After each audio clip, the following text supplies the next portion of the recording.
sama-sama tayong magiging karakli.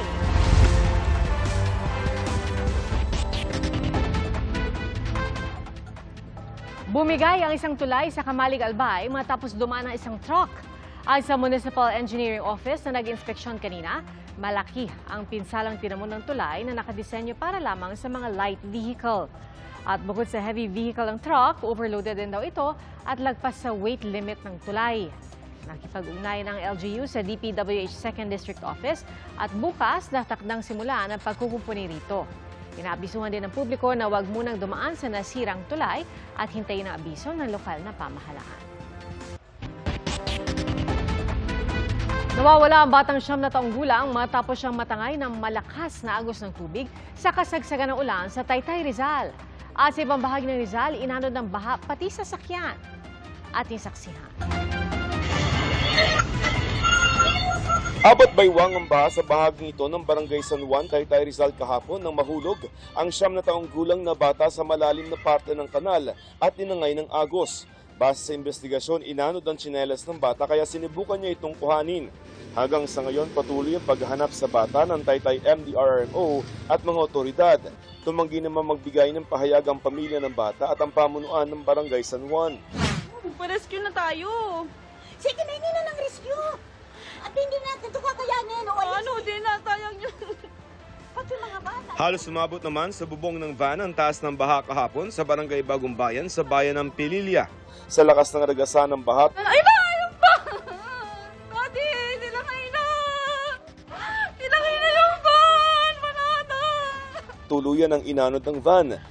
Nakatagilid na ito at basag ang mga salamin. Ang mga residente tulong-tulong sa pagbuhat dito. Ayon sa uploader ng video na may-ari ng sasakyan, may mga laman pang paninda ang inanod na van. Pero bukod dito, Wala na, lubog na lahat ng gamit. pinasok din ng baha ang mga bahay. Po yung kantin ng school. Damay rin ang kalapit na eskwelahan na nalubog naman sa putik.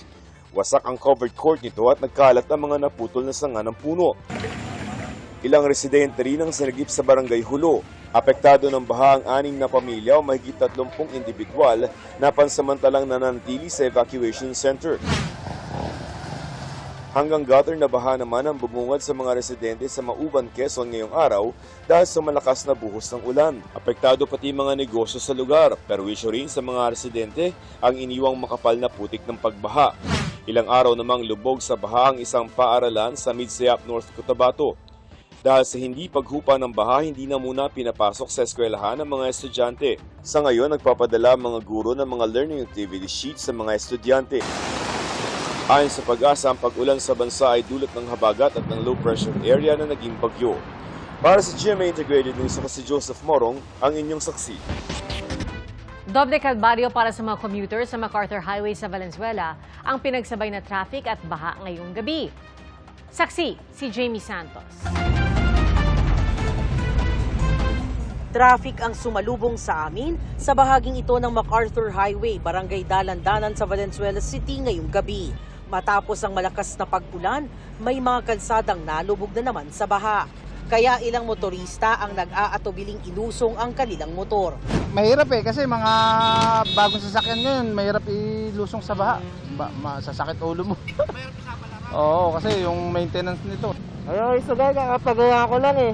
Mas okay na yung safe ako. Kaysa isagay ko na lang din yung motor sa sarili ko. Yung dapat nila ayusin, yung drainage. Perwisyo ang dulot ng baha na nagpabagal sa trapiko. Pero may ilang motorista rin ang inilusong ang kanilang sasakyan sa baha.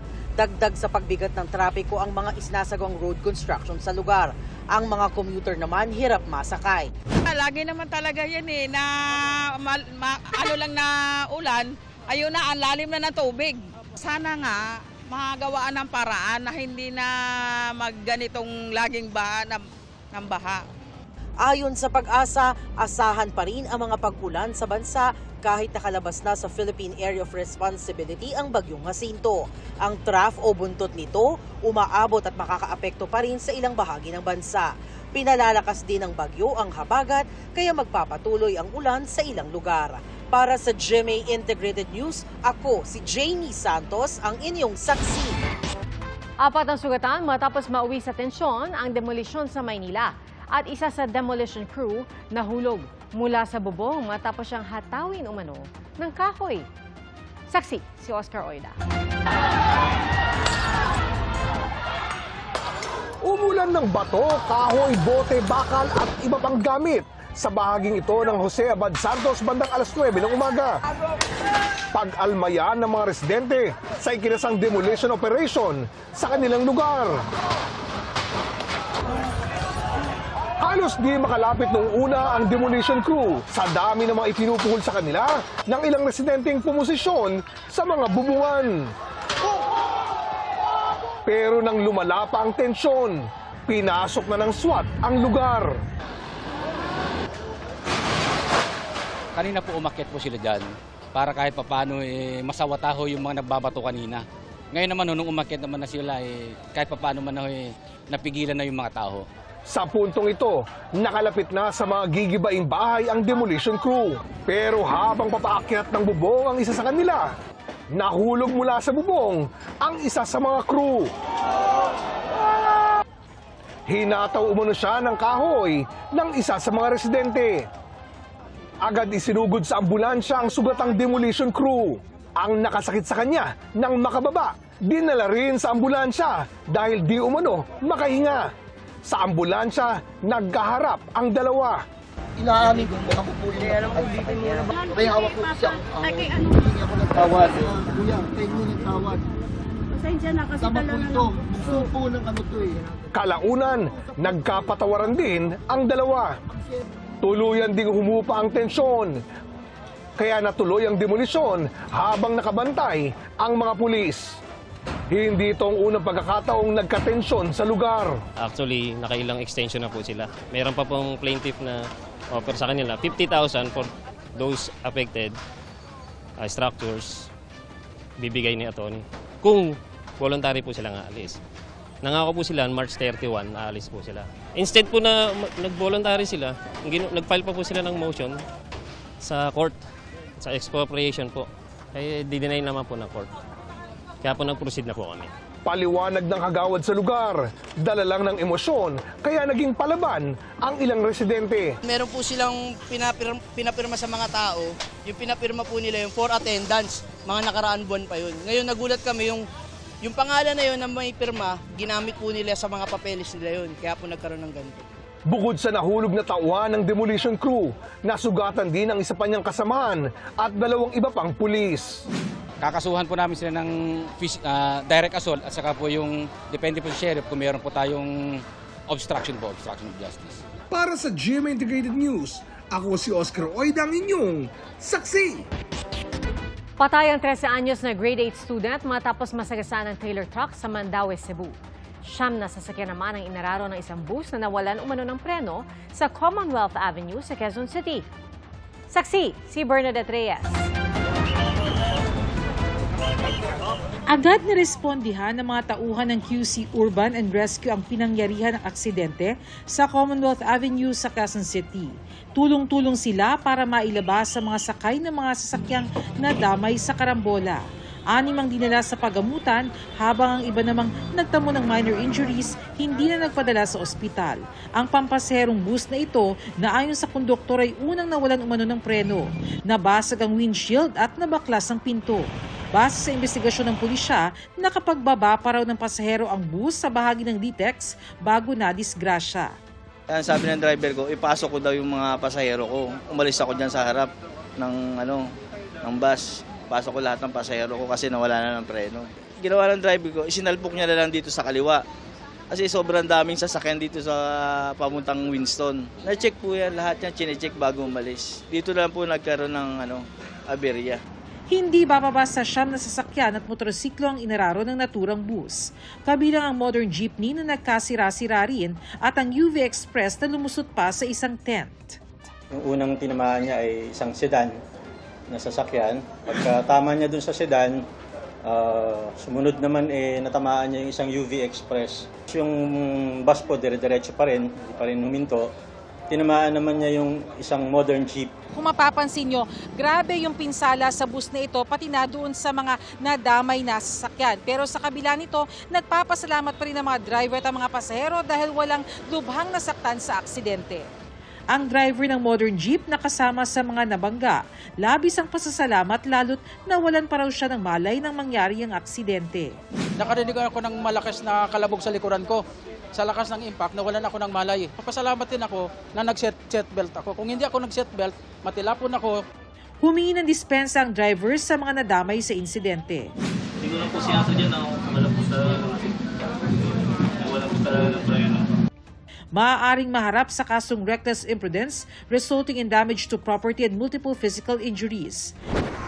Nagkarambola rin sa North Luzon Expressway sa may Kawayan City, Bulacan. Kabilang sa nasangkot ang isang itim na kotse na bumaliktad. Nailigtas ang dalawang sakay nito, isang buntis at kanyang asawa. Base sa investigasyon, ang itim na kotse natumbok at binangga ng isang asul na kotse. Dahil sa impact, tumama ang itim na kotse sa isang taxi at truck dahilan para ito bumaliktad. 3 sa mga sakay ng asul na kotse, kabilang na ang driver, ang bahagyang nasugatan. Bigla sumibat tong blue, tinamaan niya yung nasa unahan na kotse, mabagal na rin. Mabilis siya eh. Tumama ngayon doon sa truck. Sabay tumama sa akin, tumaob na. Tapos siya kumaliwa ng konti, may exit pa ganun. Traffic kasi may kawayan eh. Ngayon nakahinto na ako. Nagulat ako, may kumalabog sa gilid ko. Tapos nung pagtingin ko sa harapan, nakatihaya na yung kotse. Dahil sa aksidente, maagang tumukod ang traffic sa northbound lane ng NLEX. Ang dulo umabot hanggang sa Paso de Blas sa Valenzuela. Sa Mandaue City, Cebu, patay ang 13 anyos na grade 8 student matapos masagasaan ng isang trailer truck. Tumatawid ang biktima sa bahagi ng barangay Luok nang mabundol ng truck. Dinala pa sa ospital ang estudyante, ngunit idineklara siyang dead on arrival. Ini-impound na ang trailer truck sa Mandaue City Police Traffic Enforcement Unit. Inihahanda ng reklamong reckless imprudence resulting in homicide laban sa 60 taong gulang na driver ng trailer truck. Nakakulong na siya sa Mandaue City Police Office Station 5. Para sa GMA Integrated News, Bernadette Reyes ang inyong saksi. Bukod sa lifestyle check sa mga opisyon ng gobyerno, may lifestyle check din ang Bureau of Internal Revenue sa mga kontraktor ng mga proyekto. At sa Maynila, mayigit 100 proyekto ang iniimbestigahan ng lokal na pamahalaan dahil wala umanong building permit. Saksi, si Sandra Aguinaldo. Isa ang Taft Avenue sa mga kalsada sa Maynila na nalubog sa baha nung umulan ng malakas nitong nakaraang Biyernes. Kanina nilinis ng MMDA at City Hall ang drainage sa panulukan ng Taft at Padre Faura sa katutak ang basurang nakuha.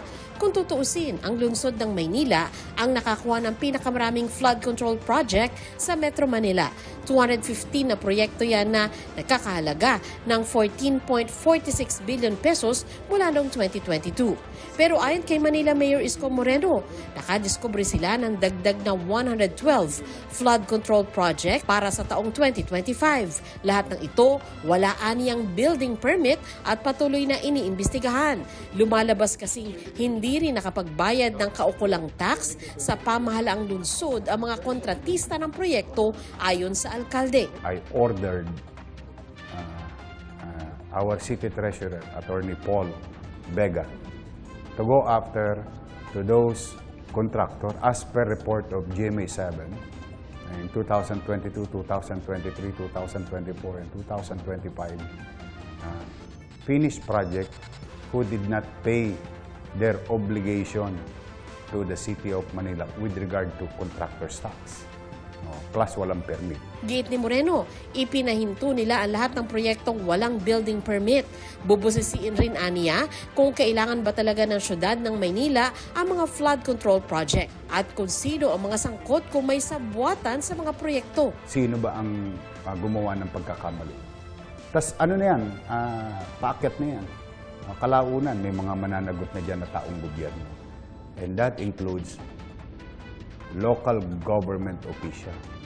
Narito ako ngayon sa Sunog Apog Pumping Station ng DPWH dito sa Maynila. Sinasabing 7 years in the making dahil mula na simulan ito noong 2018 ay hindi pa rin ito na-turn over sa MMDA. Ayon sa DPWH ay patuloy ang kanilang trabaho dito para ma-upgrade nila ang pumping station. Isa ang pumping station na ito sa halimbawa ng Manila LGU ng proyektong hindi raw ikinonsulta sa kanila. Pero sabi ng DPWH, baka tutulong ang pumping station para maibsan ang baha sa lugar. Paliwanag ng DPWH, lubhang marami raw ang nakukuhang basura sa estero at malala rin ang siltation doon. Resulta, lagi raw nasisira ang pumping station. Kaya ito sumasailalim sa upgrading na may budget na mahigit 94 million pesos. Ang Bureau of Internal Revenue maghahabol din sa mga kontratista ng umano'y mga ghost projects. Ang mga mapatutunayang sangkot sa anomalya, pwede rin daw kasuhan ng tax evasion. Kasama rin ang lifestyle check sa mga kontraktor, bukod sa lifestyle check na iniutos ni Pangulong Bongbong Marcos sa mga opisyal ng gobyerno. Ngayon, ang ginagawa natin na lifestyle checks dun sa mga contractors at saka yung may-ari ng mga contractors na ito dahil nakikita natin na marami silang ari-arian na fino-flaunt at nakikita natin na malaki ang kanilang mga properties, yung titingnan natin. So, ibabangga natin yan sa revenues. Ayon naman kay DPWH Secretary Manuel Bonoan, bumuo na siya ng Anti-Corruption Task Force para doon magsumbong ang publiko sa mga umano'y maanomalyang proyekto ng DPWH. To be able for them to receive complaints about our people and do checking on them, yung mga kung may mga corruption practices. Tingin ni Bunuan, may kumpiyansa pa sa kanya si Pangulong Marcos dahil pinabibilisan pa nito sa kanya ang mga investigasyon sa flood control. Tinutukan daw nila para sa posibleng paghahain ng reklamo ang mga proyekto sa Bulacan, Occidental at Oriental Mindoro at Iloilo. Sa gitna naman ng utos na lifestyle checks ng Pangulo, handa raw si Bunuan na buksan ang kanyang Statement of Assets, Liabilities and Net Worth o SALN. Well, if there's going to be a formal lifestyle check that will be carried on, I think public document naman to eh. At mga luxury vehicles, mga ganyan.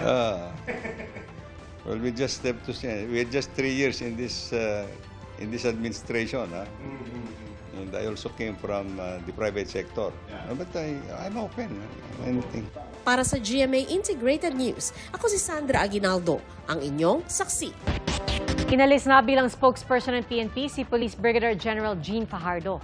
Nilinaw naman ng NAPOLCOM na buong kapangyarihan ng hepe ang hawak ng acting chief na si Police Lieutenant General Jose Melencio Naltates Jr. kahit hindi pa niya makukuha ang 4-star rank. Saksi, si June Veneracion. Siya na ang umuukupa sa Office of the PNP Chief at nakalipat na rin sa White House ng Camp Crame, ang official residence ng pinuno ng pulisya. Pero may hindi pa rin makukuha si acting PNP Chief Jose Melencio Naltates Jr. hanggang di nagre-retiro si dating PNP Chief Nicolas Torre III, ang ika-4 na estrella sa balikat. Sa batas kasi, isa lang ang 4-star general sa pulisya at hawak yan ni Torre. I'm still a policeman with a 4-star general rank. Pero sabi ng National Police Commission o NAPOLCOM, wala namang diferensya kahit 3 estrella lang ang suot ni acting PNP Chief Jose Melencio Naltates Jr. PNP Chief po siya. Full po ang kanyang powers. Kaya po kailangan pong i-affirm ng NAPOLCOM yung kanyang acting capacity. Kahit hindi agad ma-promote na 4-star general si Naltates, habang hinihintay ang pagre-retiro ni Torres sa 2027 o pagtanggap ito ng ibang posisyon, sabi ng NAPOLCOM, walang hadlang para gampanan ni Naltates ang papel bilang acting PNP Chief. Nangyari na rin ito nung naging PNP Chief sa Senador Panfilo Lacson. Hindi agad siya na-promote na 4-star general dahil hawak ito ng kanyang pinalitan na si Santiago Alinio. May mga nangyari na po dati sa ating kasaysayan ng ganon. It's not the most ideal, but it is possible. Hindi rin unang beses para kay Torre ang nangyari sa kanyang karera. This is not the first time that this happened in my career. Okay? And it happened time and again, pabalik-balik yan, and I just came back, bounced back, and do something again, and be credited for it, redeem myself, ganun lang. Sa ngayon, wala pang linaw kung magre-retiro siya ng maaga at di rin diretsang nasagot kung tatanggap ba siya ng bagong posisyon sa gobyerno. Ang sinabi niya lang, Nag-file na siya ng leave of absence. Karapatan daw ito ni Torre, sabi ng NAPOLCOM. Parang ordinaryong tao, parang ordinaryong empleyado na naka-leave. So, action. Para sa GMA Integrated News, June Veneracion ang inyong saksi. Isinisi ni Las Piñas Representative Mark Anthony Santos sa kalsadang proyekto ng mga bilyar ang mabilis na pagbaha sa ilang lugar sa lungsod. Ang giit ni Santos, kumipot ang ilog dahil sa itinayong kalsada. Pero ang sabi ni dating Senator Cynthia Villar, pangmatagalang solusyon sa pagbaha ang proyekto at tugon din anya sa problema ng traffic. Saksi, si Maki Pulido. Noon pa man, sabi ni Claudia, problema na ang baha dito sa barangay Zapote 2, Las Piñas City. Umaabot po ito dito, tapos hanggang pumapasok po siya sa loob hanggang may hagdan. Hanggang dito po. Nitong Hulyo lang dahil sa ulang dala ng habagat, binaha ang maraming lugar sa lungsod. May pinupondohan namang flood control para sa Zapote River, isa sa pinakamalaking daluyan ng tubig sa Las Piñas, ayon kay Las Piñas Representative Mark Anthony Santos. Pero sabi niya, sa halip na magsagawa ng dredging at linisin ng DPWH ang Zapote River para lumalim at dumaloy ang tubig, nagtayo pa ito ng kalsada sa gilid ng ilog. Kumipot tuloy anya ang ilog at mabilis nang umapaw, kaya mabilis bumaha sa syudad. Malaki po ang inoccupy nito doon sa Zapote River, na kung saan makikita natin ngayon na talagang medyo nabawasan yung puwang or yung luwang ng river na nagdudulot ngayon ng problema dito sa Las Piñas. Kasi nung araw na mas malapad ito, mas maraming tubig ang dumadaloy dito. May gumuho na ring bahagi ng riprap. Ang bahaging ito ang kasalukuyang kinukumpuni ng DPWH. Itong river na to, hindi dapat tinayo po ito para gawing kalsada. Ito po ay para linisin lang ang river. Pero kitang-kita nyo po, ang mga nag-initiate ng mga predecessors ko po dito. Conflict of interest po, very clear dito. Kasi po lahat po ng kalsadang dinaanan dito, papunta po doon sa mga lupa nila ng mga bilyar. Kasi nagpagawa po mga bridge dito, papunta lahat dyan sa mga properties nila. Ang dulo po nito ay isang malaking mall na pag-aari din ng pamilya Villar. Ayon kay Congressman Santos, noon pang 2012 sinimula ng kalsada na may haba na ngayong hindi bababa sa 10 kilometro. Habang binabaybay namin ang Las Piñas Zapote River Road, may mga poster na nagsasabing proyekto ito ng magkapatid na Senador Mark at Camille Villar at kanilang inang si dating Senator Cynthia Villar. Si Santos ang nakalaban at nakatalo kay Cynthia Villar sa pagka-congressman noong nakaraang eleksyon. Wala naman pong question. Sino naman po magbe-benefit dito? Nagre-reklamo po ang mga kababayan ko sa baha ngayon. Maging mga creek, tinayuan na rin ng kalsada tulad dito sa Talong Creek, Barangay Pulang 2. Ang bahaging ito ng creek nagbuka ng kanal sa Kipot dahil sa itinayong kalsada. Noong September 2024, ayon sa mga residente, gumuho ang retaining wall dahil sa dami ng tubig at naipong mga basura sa creek. Sa unang pagkakataon, binaha ang kanilang subdivision.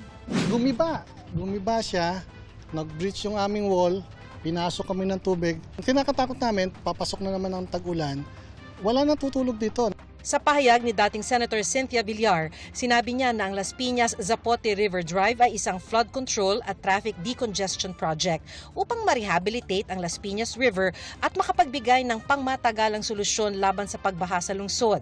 Bukod sa pagkontrol sa baha at rehabilitasyon ng ilog, kasama rin daw sa layunin ng proyekto ang pagluwag ng trapiko at pagkonekta ng mga komunidad. Patunay daw ang River Drive na prioridad nila mga proyektong makakatulong sa pagkontrol ng baha, paglilinis at pag-unlad ng kanilang lungsod. Git ni Villar, ang paratang na ginawa ito para palabasing pabor lamang sa ilang pribadong ari-arian ay isang paninirang politikal na wala umanong basehan. Para sa GMA Integrated News, Maki Pulido ang inyong saksi. Iginit ng Philippine Contractors Accreditation Board o PCAB na hindi pinagbibili ang kanilang lisensya. Kasunod po yan ang payag ni Senator Panfilo Lacson na may nakuha siyang mga ulat tungkol sa umano'y accreditation for sale sa PCAB.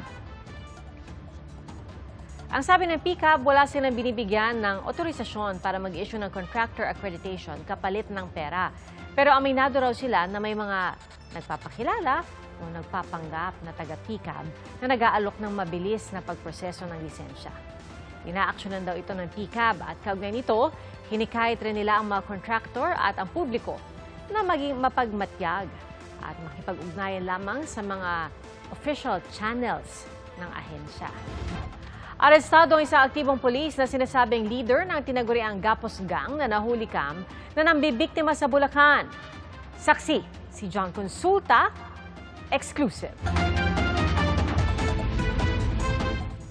Nakabonet at armado ang 5 lalaking ito nang pasukin ng isang bigasan sa Bukawi, Bulacan nitong Sabado. Tinutukan at iginapos nila ang mga empleyado sa kanilimas ang kita at mga personal na gamit sa bigasan. Papasukin na ng bahay pag nagbukas ng bintuan, then papasok sila, then itatali nila yung mga biktima, and lahat na pwede nilang makuha, kukunin nila. Kahapon, muling sumalakay ang grupo gamit ang isang gray pickup at pinasok ang isang bodega ng soft drinks. Sa kuha ng CCTV sa isa sa mga pagsalakay ay bumaba ang takip sa mukha ng isa sa mga suspect. Nang matuntun at maaresto ng Bulacan Police, napag-alamang pulis din ito. Ang 34 na taong gulang na Police Staff Sergeant Miguel Andrew Oñate ng Tanawan Police sa Batangas. Na-recover sa suspect ang isang caliber 45, mga bala, isang replicang baril, bolt cutter, 9 na cellphone, plaka ng pickup na ginamit sa panloob at mga barya na galing sa naloobang bodega ng soft drinks. Positibo siyang kinilala ng mga biktima, kabilang ang isang tinangayan nila ng baril. Kita doon sa CCTV yung itsura niya. And it was confirmed doon sa pinagrenta ng sasakyan yung identity niya. Pag day off siya, doon gumagawa ng pang-hold up kasama yung kanyang grupo. Based sa revelation niya kanina, meron na silang 3 insidente. Yung insidente sa Angat, Bulacan, yung insidente sa Bukawi, Bulacan, and yun nga kahapon, yung insidente sa Santa Maria. Ayon sa Bulacan Provincial Police Office, ang kanilang naarestong pulis Tanawan ang siyang leader umano ng grupo. Siya ang rumerenta ng mga sasakyan sa Laguna na siyang ginagamit ng grupo sa pang-hold up sa Bulacan. At siya rin daw ang tagatago ng gamit ng grupo na ginagamit sa kanilang panloloob. Tumanggi magbigay ng pahayag ang suspect na naharap sa patong-patong na reklamo. Dito wala tayong sinasanto. Kabaro man or sino man basta involved sa krimen, kailangan nating pagtulong-tulungan. Tuloy-tuloy yung ating follow-up. Mayroon na rin siya mga revelation kung sino yung iba pang kasama. Para sa GMA Integrated News, ako si John Consulta, ang inyong saksi. Pinuna ng magkapatid na Vice President Sara Duterte at Acting Davao City Mayor Baste Duterte ang investigasyon ng Administrasyong Marcos sa mga proyekto kontra baha. Ang tugon dyan ng palasyo sa pagsaksi ni Ivan Mayrina. Sa unang pagkakataon, magkakasabay sa The Hague sa Netherlands ang 4 na anak ni dating Pangulong Rodrigo Duterte. Alinsunod umano sa kanyang hiling. Nasa mabuting kalagayan ng Pangulo ayon kay Vice President Sara Duterte, pero pinababantayan ang mga kinakain dahil mataas ang niyang sugar. Masaya siya na nakabisita kami na. May humingi ng reaksyon sa bise kaugnay ng investigasyon ng administrasyon sa mga flood control projects. Sang-ayon ng bise rito, pero kailangan anyang palawakin. Huwag tayo tumigil sa flood control projects dahil noong 2024, last year, nagsabi na ako sa school building program pa lang ng Department of Education, pinaghati-hatian na ng members of the House of Representatives. Walang nagsasalita, walang nag-iimbestiga. Sinusubukan pa naming kunan ng pahayag ang Malacanang at Kamara, kaugnay sa sinasabing ito ng bise. Hinamon din ng bise na laliman pa ang utos sa lifestyle check sa mga kawani ng gobyerno o yung pagtiyak na hindi sobra sa kita nila ang kanilang pamumuhay. Hindi lang yung elected public officials, pati yung mga appointed public officials. Dapat deep dive kung sino yung mga dummy. Ilabas yung mga dummy ng mga public officials. Nauna nang sinabi ng palasyo na lahat ng opisyal ng gobyerno ay isasalang sa lifestyle check at uunahin ang DPWH. Nang tanungin kung may payo ang bise para resolbahin ang problema. Ayoko magbigay ng libreng advice. Panoorin na lang natin sila sa circus nila. Panoorin na lang natin sila sa kanilang zarzuela. Dito nalalayo sa puna ng kapatid niyang si Davao City Acting Mayor Baste na sinagot na rin ng Malacanang. Wala raw pipiliin. Lahat ng sangkot, maiimbestigahan at makakasuhan. The President himself ay ginagamit na yung flood control projects na PR niya. Responsibilidad niya naman talaga yon. Dapat, in the first place, he did not allow it to happen. Kung sinasabi niya po na ito'y PR stunt, manood na lamang po siya. Para sa GMA Integrated News, ako si Ivan Mayrina, ang inyong saksi. Kinukumpuni sa isang Chinese naval base ang China Coast Guard ship na nasira matapos mabangga ng barko ng kanilang Navy sa Bajo de Masinloc. Batay po yan sa mga satellite photo. At ayon sa Philippine Navy, posibleng abutin ng ilang buwan o di kaya taon bago itong muling magamit. Saksi, si Chino Gaston.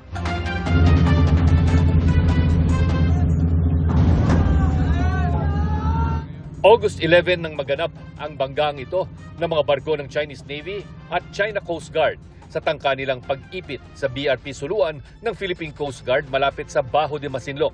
Dahil sa banggaan, kitang napingas ang nguso ng barko ng China Coast Guard at napinsala rin ang barko ng Chinese Navy. Halos 2 linggo makalipas, sa mga satellite photo na nakuha ng Reuters, ang Coast Guard Ship 3104 makikitang nakadaong sa Yulin Naval Base sa Hainan Island. Ayon sa Reuters, under repair ang 3104 na makikitang wala na ang dulong bahagi ng bow o harapan na parte ng barko. May nakatabi ding tugboat sa gilid nito. Ayon sa Philippine Navy, ang mga ganitong klaseng pagkasira inaabot ng ilang buwan o di kaya taon bago maging seaworthy ang isang barko. There appears to be much damage to the front portion of the Coast Guard ship. But we don't know if there were any other damages, especially to the underwater part, the lining of the shaft, and other critical parts of the ship. So generally, I would say around 1 to 2 months. Then they could again put the ship back into the water and do some test. Mula nang nangyaring banggaan, wala ding impormasyon sa planned warship na may bow number 164. Hanggang ngayon, hindi inaamin ng China na may nasirang barko ang China Coast Guard at People's Liberation Army Navy. How can you basically reconcile, China developing a world-class military, then this incident happened? I think that's one of the reasons why the Military Commission ordered this operation was to impress upon the people, see, we have done this, we have prevented the Filipinos from entering into our secret territory. At the time, of course, we're showing to the people and to the world that we have a world-class military capability. Then this thing happened. Samantala, umalis na raw ng Ayungin ang tugboat ng Chinese Navy na ilang araw nang paikot-ikot sa Ayungin Shoal. Pero nananatili ang 15 Chinese Maritime Militia at 2 China Coast Guard ships at 2 rigid hull inflatable boats malapit sa Ayungin Shoal. The tugboat was not sighted anymore as of yesterday. As of yesterday, hindi na nakita ang tugboat. Or rather the other day, 26, after the 26, hindi na siya nakita. But for ending the other day, which is 26 August, same report as the previous days, 15 ang Maritime Militia vessels. And then we have the 2 ribs and 2 Coast Guard. Same report ito as of 25 and 24.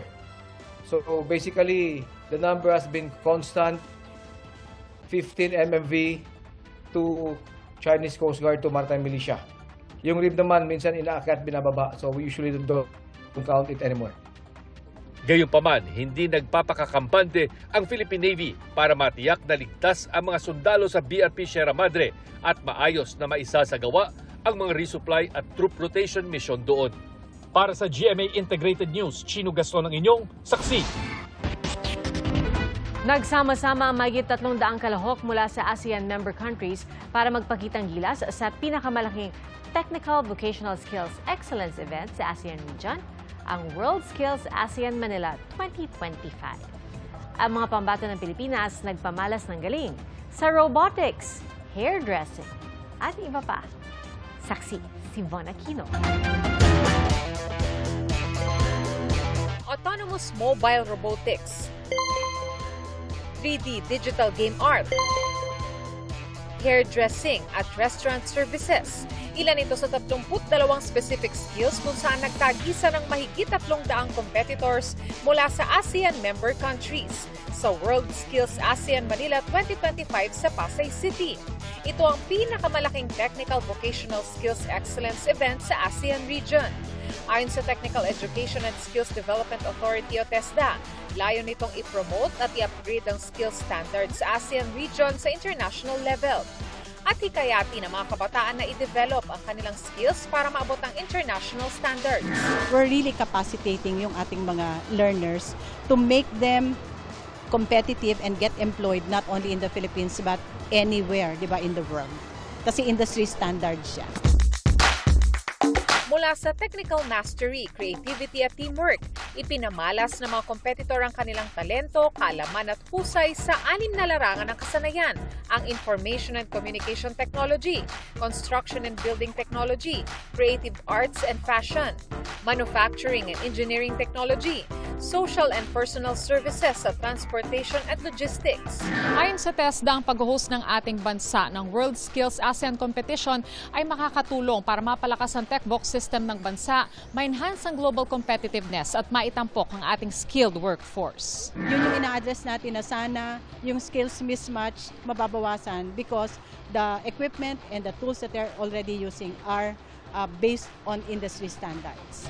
Dahil sa kompetisyon, marami raw babauning kaalaman ng mga sumali. Pagsunod sa standards, kasi may mga parts dito na may mga times na yung mga kailangang procedure din namin nagagawa sa industry. Sa pagsali po, na-build yung confidence ko, tsaka yung nawala yung hiya, tsaka kabaho.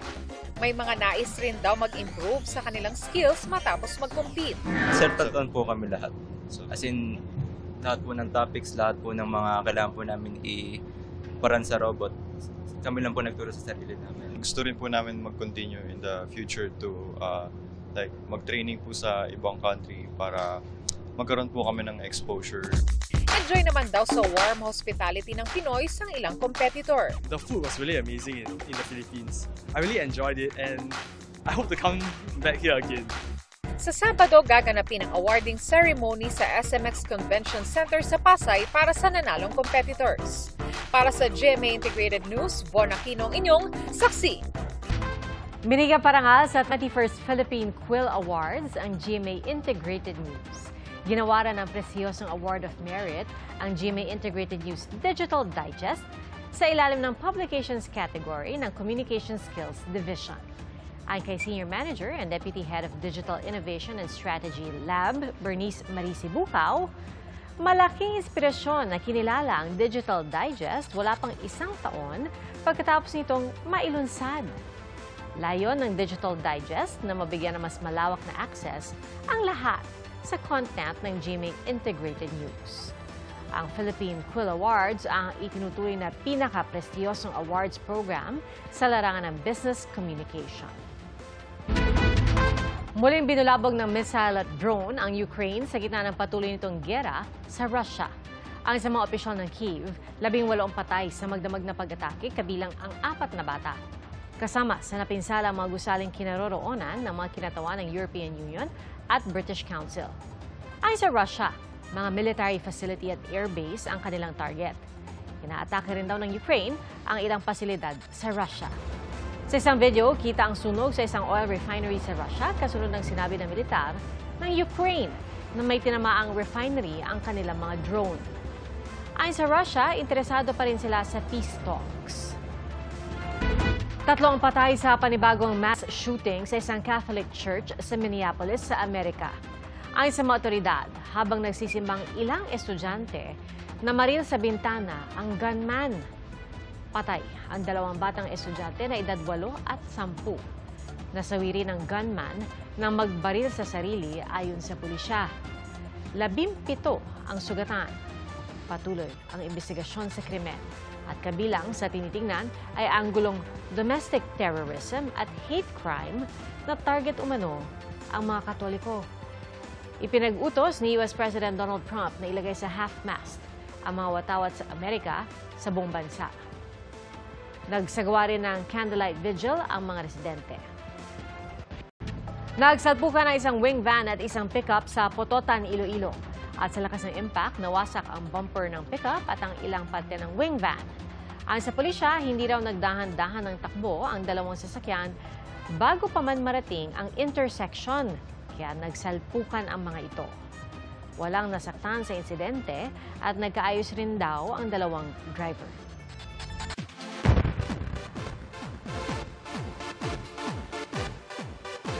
Bibida ang new breed of stars sa horror film na Huwag Kang Titingin. Hindi lang kasi sa katatakutan sa sentro ang pelikula, mayroon din itong mahalagang mensahe para sa mga kabataan. Kasama sa proyekto ang Gen Z Kapuso stars na sina Sofia Pablo, Allen Ansay, Marco Massa, Sean Lucas, ex-PBB housemates Michael Sager, Charlie Fleming, Josh Ford, Kira Ballinger, at Shuvi Atrata with her TDH, Anthony Constantino. Nagsanipwesa sa proyekto ito ang GMA Pictures at Mentork Productions. Kanina, formal nang nilagdaan ng kasunduan na dinaluhan ni GMA Network Senior Vice President at GMA Pictures President Attorney Annette Gozon Valdez. Senior Vice President of GMA Public Affairs at Executive Vice President of GMA Pictures Nessa Valdelion at Mentork Productions President and CEO John Brian Damante. Excited ako because we've been talking about collaborating since 2 years ago, and we've known Mentork to be a very, very good horror movie producer. Sobrang natutuwa sa generosity ng GMA to work with, alam niyo naman, isa sa pinakamalaki, diba, sa industriya ng entertainment dito sa ating bansa. Galing sa baryo Sapang Bato, pumunta ng LA nagtrabaho. At ngayon, balik baryo nga si Black Eyed Peas member Apple the App. Dinalaw ng Black Eyed Peas ang hometown ni Apple sa Angeles, Pampanga, kung saan ibinida niya ang kalyeng ipinangalan sa kanya. At tinakam din niya ang followers online sa mga pagkain Pinoy na inihanda ng kanyang ina. Yung kanin, chicken adobo, and sinigang. So this is a traditional Filipino comfort meal. And dedicated a street to Apple. And it's the street. Dumalo doon ng grupo bago ang kanilang concert sa bansa kagabi. Party vibes ang concert kung saan may surprise appearance pa si Sandara Park. At special naman para sa miyembro ng Black Eyed Peas na si J. Ray Soul dahil sa harap siya ng mga kababayan nag-perform. Salamat po sa inyong pagsaksi. Ako po si PR Kanghel para sa mas malaking misyon at sa mas malawak na paglilingkod sa bayan. Mula sa GMA Integrated News, ang News Authority ng Filipino. Hanggang bukas, sama-sama po tayong magiging saksi!